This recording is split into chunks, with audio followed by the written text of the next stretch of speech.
Greetings. My name is Jesse. Well, I'm gonna stop there because that's the only name I use. I am sweating a little bit. It is hot here in Texas. This is my basic, what I call introduction to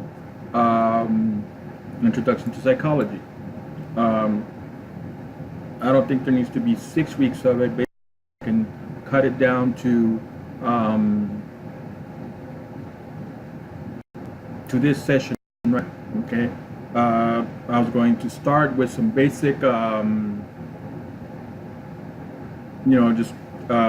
ideas about my personal ideas about what is psychology. Psychology. That's what you're signing up for. Basic overall overview of psychology in itself. As far as careers are concerned, you can do a lot. If you're seriously considering psychology, you want to get yourself to the master's level. At least a student that can pursue a master's level education, and that way you'll have some substantial amount of opportunities.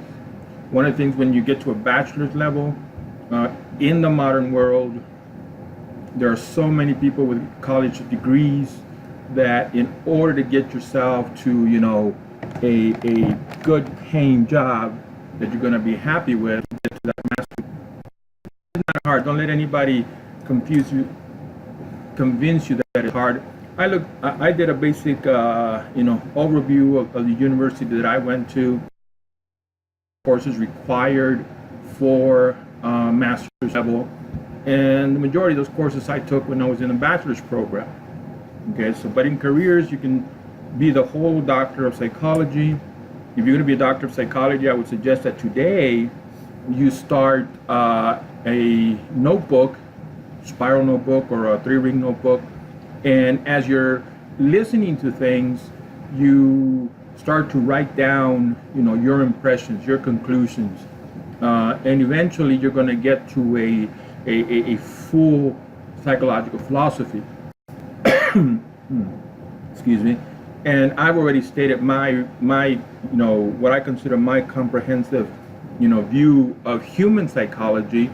We are multidimensional. If you don't want to believe in God, that's fine, but we are spiritual. We're a biological organism. We're an organism of thoughts. We're an organism of emotions and sensations. And then, of course, we're an organism that does things, behavior. I heard somebody say, that psychology is the study of human behavior. I would consider that an incorrect definition because you can't see a person think. Behavior is observable. Now, think to me is behavior. Having an emotion, feeling an emotion, to me is behavior. I may not be able to observe it, but as far as I'm concerned, it is behavior. Okay, so these are just general things. Therapy. It's therapy for everybody. You keep hearing, I'm just going to go through these ideas that are my general ideas, and then I'm going to jump into the types of literature that I'm going to use to balance this whole project. The project is what I would consider a 4-year psychology degree in these video essays, not for the purposes of offering degrees, for the purposes of offering information, because I believe that the more information we have, the more powerful we are, and the more we're able to deal with our own life. So if I kept talking about psychology, I could run through everything, and this would probably be 40 days I would stop talking, because the psychology is everything. In a short definition, psychology is the study of how people think, feel, and behave. That would be a better definition. When I was studying psychology, the definition that was given to us was psychology is the study of the human mind. Okay, well, I don't know. But on the multidimensional level, you're going to see as these essays, if you continue to watch these case studies, you're going to see just how multidimensional we are. We are not one thing. What contributes to your personality, psychology of personality? That's something that people study, and it's perfectly fine. But I'm not the totality of it. To truly understand an individual, you have to do it all. Motivational psychology, social psychology, neuropsychology, especially today. Today, psychology is a biological science dealing with the brain and the whole biological organism. And so when we're talking about psychology in modern terms, now we're talking about chemical processes, amino acids. It's complicated, but it's like anything else. When you first start, you really don't know it. But if you spend enough time with it, you'll get to understand the terms. This effort is an effort to deal with pain and suffering. It's simple. It's to help individuals who are suffering or hurting and who would like to have a change in their life. It requires patience. The whole 15 courses, if you will, that I'm going to review and post on YouTube are lengthy, but I'm going to cut out what I don't believe is necessary and only deal with what I consider to be necessary. And of course, I'm going to balance it. The first, this is where I'm going. Okay, I'm going to show you something. You see here. This is where I'm going. Abnormal psychology. Psychology to me is a study of illnesses, psychological illnesses, that complicate an individual's existence, an individual's, let me lift it up a little more, an individual's life. And this is the basic. This would be your first semester of abnormal psychology. Okay? Excuse me. And then leading from there is what you would call advanced abnormal psychology. So you would study depression in a generic, basic form, and then you would study it a little more in depth. And though the textbooks are old, the information isn't old. But I just decided that I'm going to balance this to center the debate, and I don't have a title, through developmental psychology. How we develop, how our thoughts develop, how our, emotions develop, how our assumptions, perceptions. I know this is rude. I should have organized this better. But of course, psychology of adolescence. What are these teenagers thinking? And this is important in the developmental stages of human life. Okay, so I'm going to structure it against development, but everything in development is going to relate to psychology, and it's going to principally relate to abnormal psychology. Because after all, if you're learning psychology, hopefully you're learning psychology because you are interested in how mental health illnesses develop. And I did want to take a little bit of time here. Something tragic happened. Most people are aware of what happened. I'm doing this, and let me check the date. Oh, well, okay, here I can check the date. Yeah, it's ironic, I don't have a calendar anywhere. August 21st, let me say 2 days ago, something seriously happened, and it's related to psychology.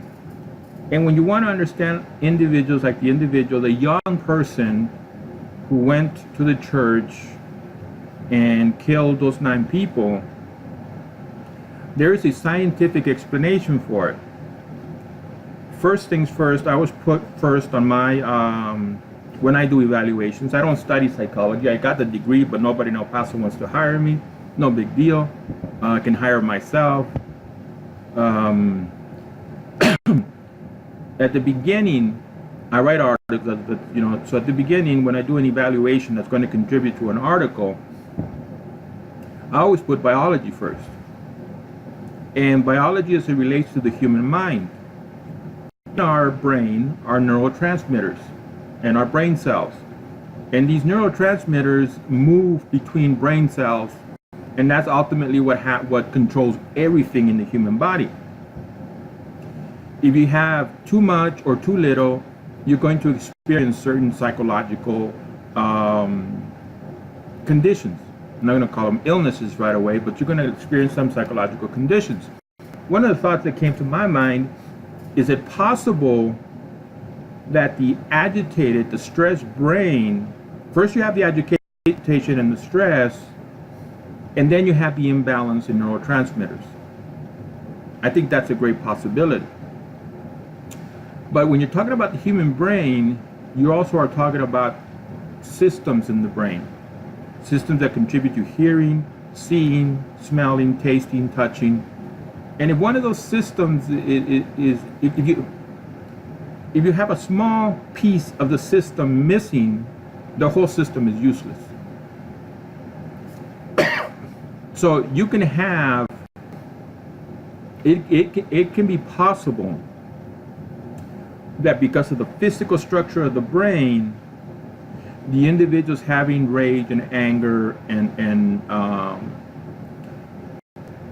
and things like paranoid schizophrenia, borderline personality disorder, of course antisocial personality disorder, and all of these I will discuss when I get into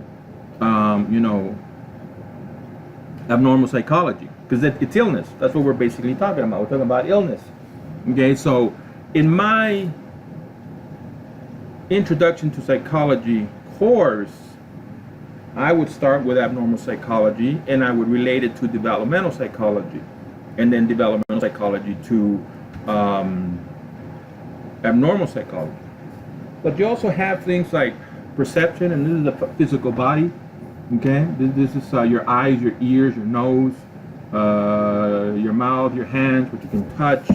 Okay, the chapters in this course, excuse me. Let me see here. I want to get to the table. Okay, this is divided. When you will be looking at perception psychology, you would be looking at chapter 1. It gives you introduction to perception. Chapter 2 is on the human eye. Chapter 3 is on the eye and seeing. We have a physical structure of the eye that captures light, and behind there's rods and cones, and that information moves through the brain. Okay, so you have the organism itself that picks up the sensory information, and then you have the brain that interprets it, and of course through experience and learning. Chapter 4 is on the central visual pathways, because the seeing system, the eyesight system, is rather complex. 5 is spatial vision and pattern perception, color perception. Okay, chapter 7 is in depth perception. Chapter 8 is action and perception of events. Then in 9 you get to the ear and the auditory system. Chapter 10 is hearing. Chapter 11 is touch, very small chapter. Chapter 12 is smell and taste, almost as small as the chapter on touch. And then you have knowledge and perception. We see something, what definition do we give it? Okay? And yeah, I'll include the appendix, which is behavioral methods for studying psychology. So when you would be looking into perception, psychology of perception, you would be looking into stuff like that. Excuse me. Oy, I really should take better care of these things. Okay? And this is going to be quick, because this is just a general. You don't need to spend, let me see, 16 weeks in a course, in a semester course, okay, for psychology. I mean, Introduction to Psychology. Okay, another book, but the information is still valuable. And I try to keep a modern, continuing education, keep understanding psychology as it develops as a science. Understanding and emotion, okay, I will go through that as my 4-year program. Okay, and again, it's just to offer the information. It isn't to give a degree. It is just for people who want to learn, who like to learn. Okay, and here in motivation, I have section 1 It's divided in sections, and which is starting with well, chapter 1 is the introduction. You're always going to have an introduction. Section 1 is physiological motivation, and you have chapter 2, 3, and 4. Chapter 2 is reward. Chapter 3 is arousal. Chapter 4 is regulation. When you train a dog, you give them something after they perform the behavior you want them to perform. That's a reward. Okay? This reward elicits some kind of arousal in the system, mostly a biological arousal from production of hormones. And of course, the body regulates itself. Okay? Chapter 2 section 2 is divided into extrinsic and intrinsic motivation. And in that, you have chapter 5, which is extrinsic motivation, and chapter 6, which is intrinsic motivation. So you have something from outside of yourself that can be used as a reward system to motivate you to behavior. Or you have something inside of yourself, like your belief in God, to reward you and to motivate you towards behavior. Section 3 is cognitive motivation, thoughts, ideas. That is divided into chapter 7, 8, and 9. And chapter 7 is cognitive perception. Chapter 8 is expectancy motivation. And chapter 9 is attribution. And some of these things, if I explain them, they're just not going to make any sense. It's better that when I'm reviewing this, explain the term then, and then you'll learn it, and then it'll have some meaning to you. Section 4, and again, if you're going to get an introduction into psychology, they're going to give you an overview, and that's what I'm doing. An overview on advanced psychology, that's abnormal psychology, developmental psychology, psychology of adolescence, psychology of perception, psychology of understanding motivation and emotion. Okay, and it's just an overview, just a conversation, just to say, if you were to take a semester in introduction to psychology, this is the information that will be given to you. Now, there's some information. It is beyond those. It is Plato, Socrates. Okay, some people consider them great philosophers, but personally, what contribution to psychology did they make? Were they a Freud? Were they a Thorndike? Were they a Piaget? Were they an Erickson? Excuse me. And these each individual contributed to psychology in their own way. I base everything on Freud, not on Freudian psychology, but on Freud's principal statement, which is that adult problems are unresolved childhood issues. And I'm going to say yes, most of the time. I will explain, however, that you can have a perfect developmental experience going from a little baby, to an adult, and then when you're an adult, stressors like failure, marriage, job, losing your job, come into play, and then at that point, as an adult, you start developing psychosis or neurosis due to your stressors that you received as an adult, and that would not be, unresolved childhood issues. We do have a major problem in the modern world where the majority of parents don't interact with their children. If they do interact with their children, interact in an unhealthy way, and that has effects on people and when they grow up to be adults. Okay, so we're moving from understanding psychology, and we're going into, you may not be able to see the title, but human learning. How do we learn? Why do we learn? Okay, and it's conditional learning, like you would train a dog. Sometimes we're trained by our friends, by our parents, society at large. All of us are trained like you would train a dog to stop at a red light. We don't question it, we just do it. Okay? So this is a human learning that's involved in psychology. And if you're in introductory psychology course, they're going to talk about human learning. Okay?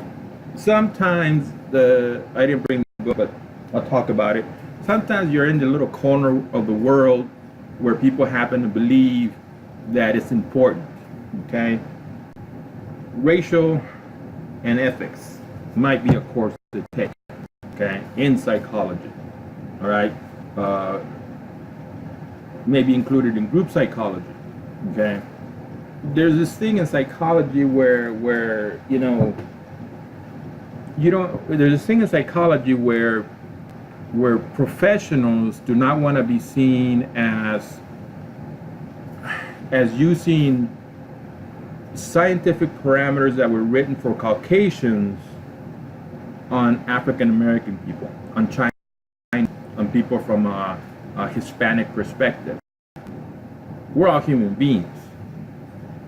Does it matter that psychology was studied on Caucasians first, and what you learn from Caucasians doesn't necessarily apply? I'm sorry, we're human beings. It does apply to African Americans. It applies to Hispanics. It applies to people from China. We're all human beings. Now, I can tell you because I work with everybody. And there are distinct parameters. There's a difference between how people from China, Japan, those cultures interact socially, from how a Hispanic person interacts, from how a white Caucasian person interacts. There are differences. There are things that you can do in front of a white Caucasian person that if you do it in front of a Chinese person, you're going to be ostracized. You're going to be considered a social misfit. Okay, so we're moving from there.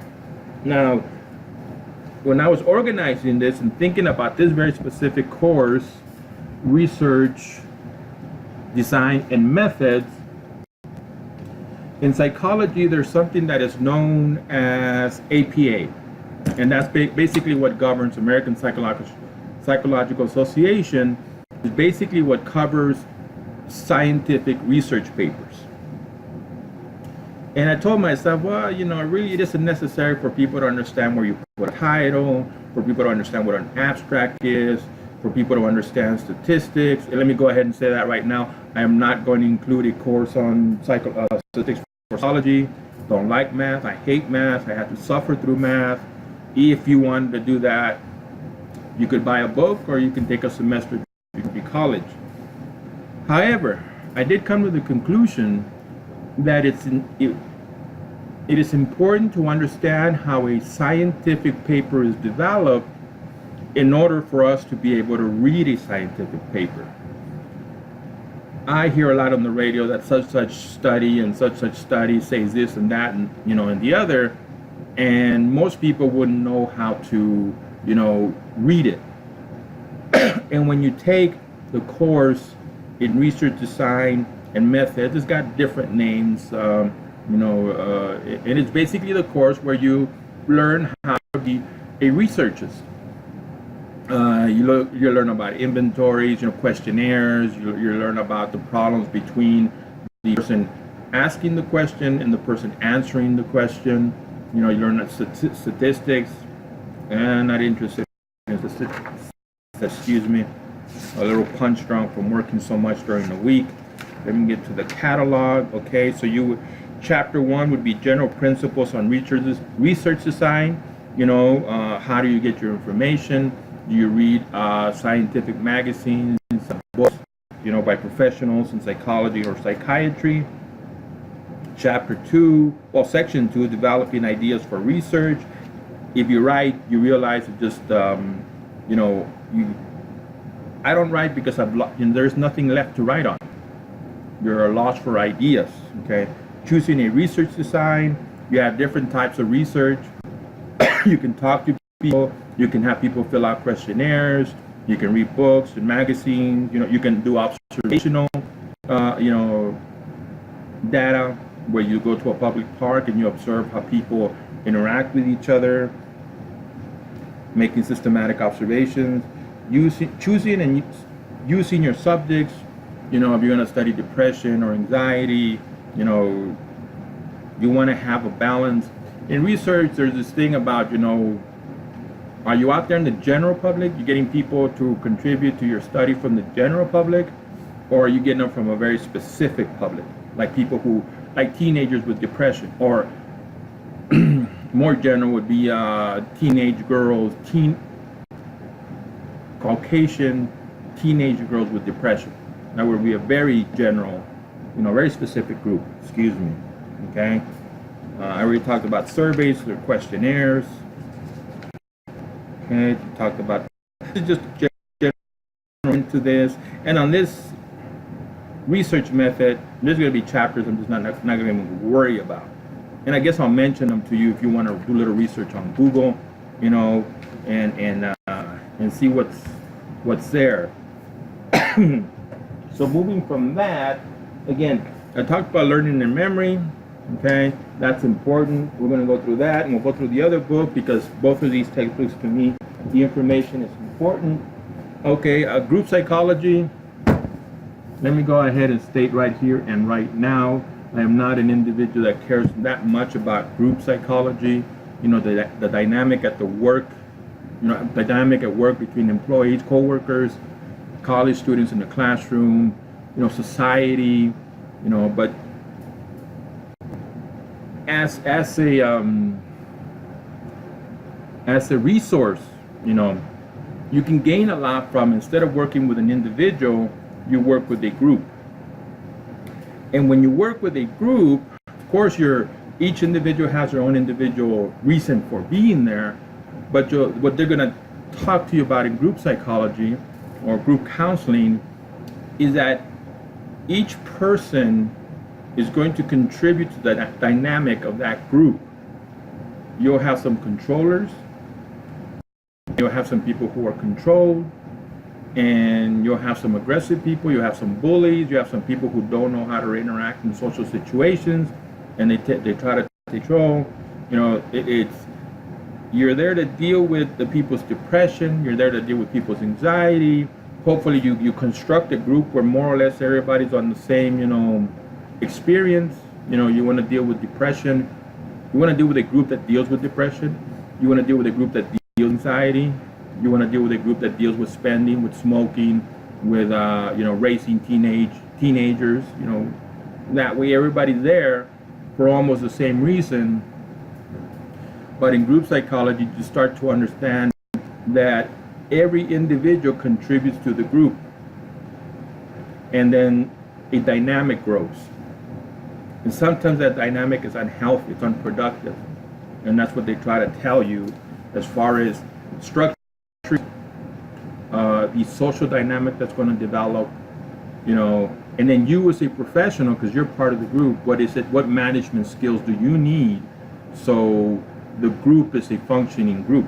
It's a beneficial group. Okay, and then from there, okay, yes, psychology has many different ideas. Everybody thinks that they're right. So you will experience a course, if you were to take a bachelor's in psychology, you'll experience a course in theory and practice of counseling and psychotherapy. All of that, huh? So, Freudian psychology, Erikson psychology, okay, family therapy. That's a discipline in psychology. Okay, let me see here, trying to find cognitive psychology, how we process information, rational emotive, how our thinking process contributes to our emotional process. Okay, so you have different types of ideas. Behaviorism, for a long time, psychology itself was professionals observing behavior and giving their understanding of why that behavior happened. And you're basically looked at an animal that got conditioned into doing something through reward, through punishment, through a negative reward system, a positive reward system, a negative reward system. If you've ever heard of Pavlov's dog, human psychology was looked at something that basically developed in response to environmental information, and all you have to do was train a person to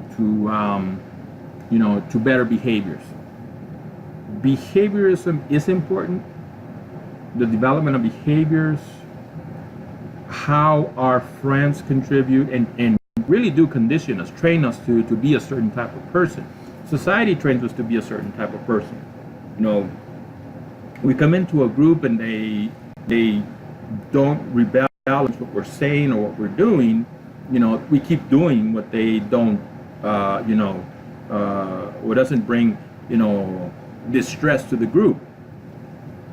If we come into the group and we're bringing distress into the group, we'll either modify or we'll leave.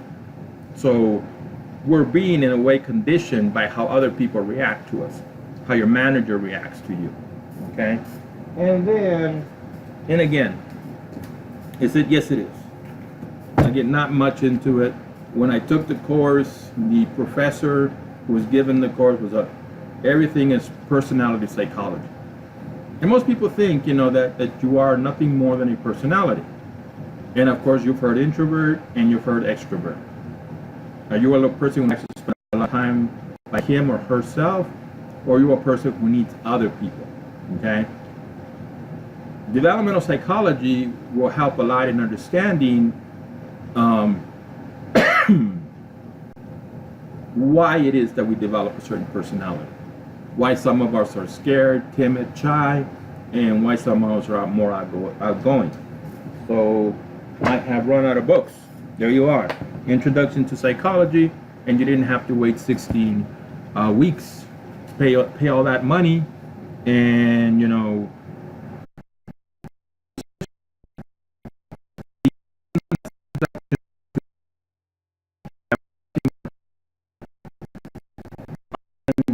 the continuing process.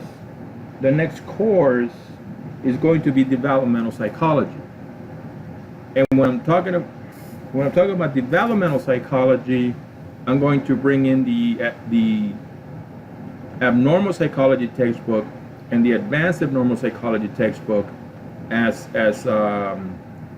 what do you call them? As resources, because we're going to hear about depression. Throughout psychology, you're going to hear about depression and anxiety. It all boils down to that. Do we have anxiety or do we have depression? There's stages of trauma.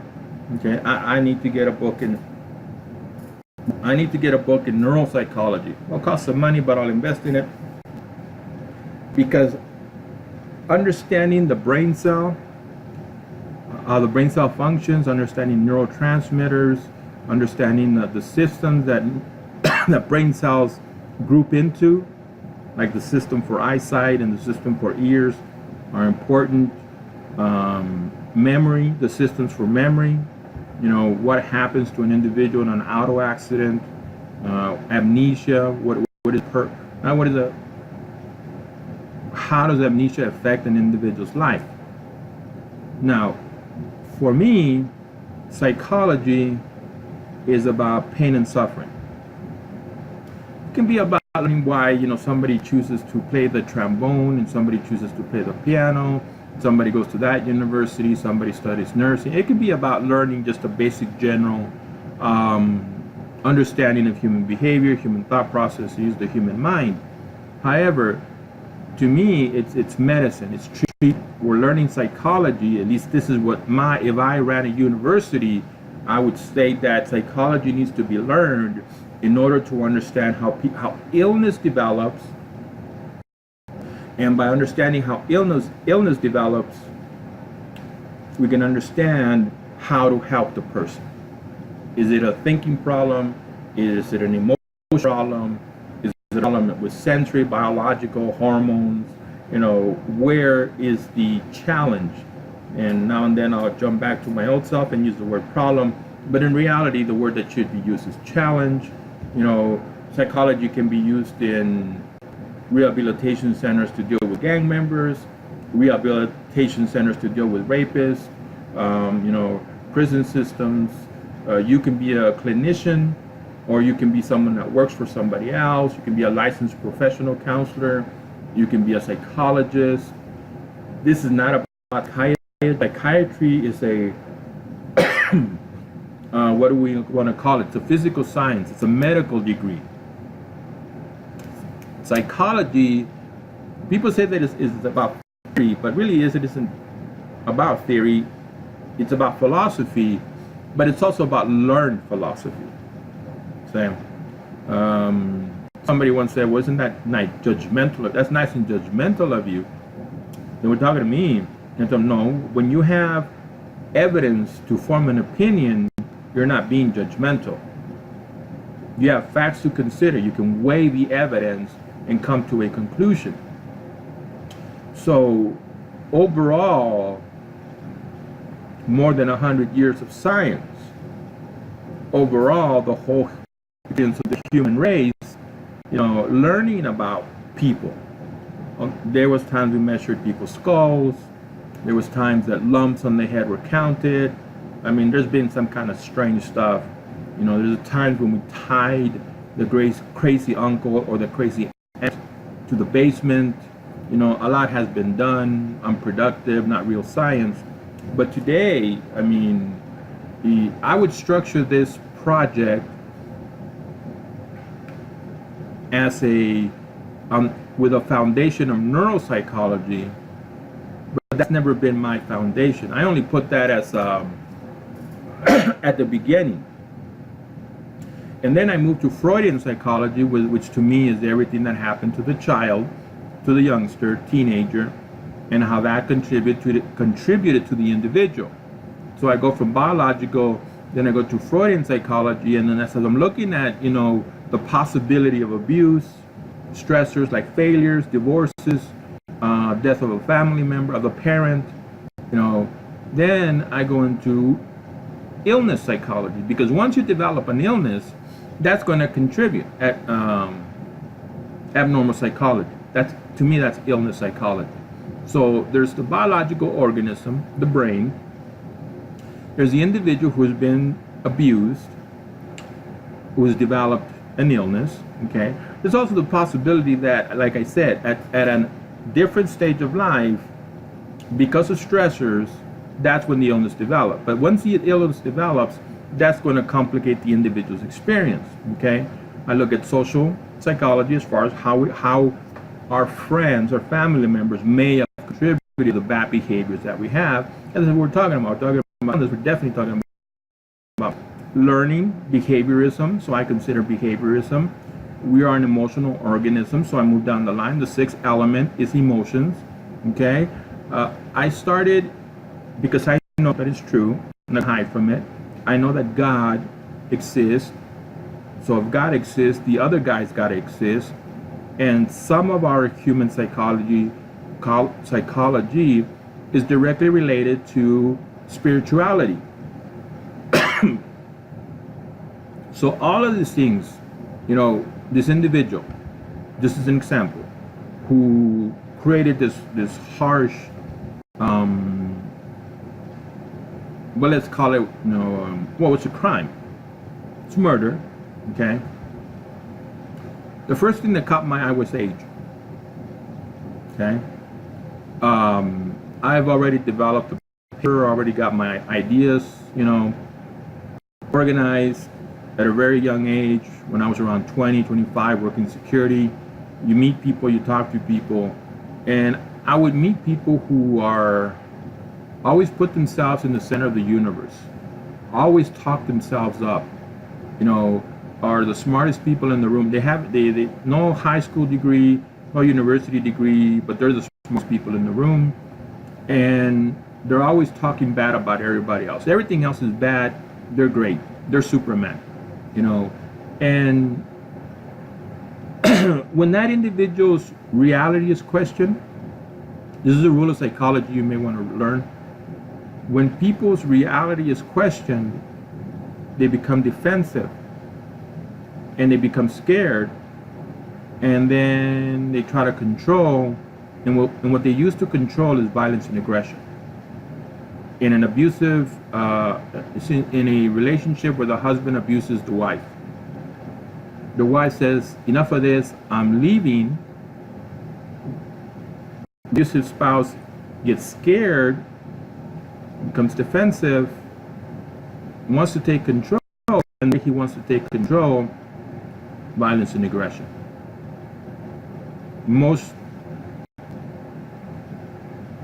wives, girlfriends who are killed in an abusive relationship usually is when they're ready to leave. That's when the individual feels the most threatened. But that's the dynamic of human psychology in everybody. The individual who kills schools, public areas, is one of these personalities that really does feel superior to everybody else. And when their reality is questioned, that's when they become violent. You have the brain, the chemical imbalance that contributes to pain and suffering. When again, the dynamic, when people hurt, they feel threatened. When they feel threatened, they get defensive. When they become defensive, they want to take control, and the way they take control is through violence and aggression. Everybody, you could run the dynamic, that psychological behavioral paradigm through everybody. Whether you're afraid of losing your job, where you're afraid that you lost your wallet, but these personality types, like I said, I wrote a paper on it. That's what I've done with the biological, what all the superiority complex, are better than everybody else. Looking at it, you have to have a certain philosophy that allows you to do what you think you can do, that you can go to a church and kill people. So it's a wrong philosophy, it's a delusional philosophy, and that enters into dementia. And it also, I'm forgetting the other one, but don't worry, I'll get it. So delirium, okay? They can be so caught up in their false reality, they definitely lost touch with reality, but now you have things like delirium, unable to concentrate, hallucinations, working themselves up into some kind of rage and anger and what have you. When we talk about these individuals, murderers, rapists, thieves, we put them under the category of antisocial personality disorder. Okay, let me see. I know where it is. Can I find it fast? Okay, yes, here. Okay, so I'm going to talk and look, because I know where, because I've seen it. Avoidant personality. Hold on, I may have just stumbled onto it.